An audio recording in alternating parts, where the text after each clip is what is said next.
y'all, Squirrel Trapper here. I just wanted to show you my favorite trick for skinning small game and raccoons. You can see here I just got my first big male chipmunk of the year with my 22 caliber Crosman Phantom, and I've got here my Mastercraft air compressor. Now I'm making a little incision in the leg. Stick the compressor. Don't do it on the concrete. I'm not. I'm doing it on a rubber glove. Close the van up. Yeah. And stick the compressor nozzle in the incision in the leg, and then Bella, get out of here.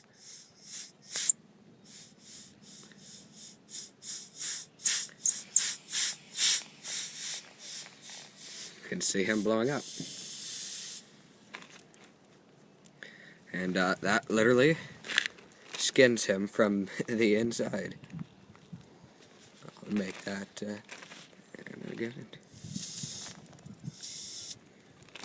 Beautiful. Get out of here, Bella. That's all.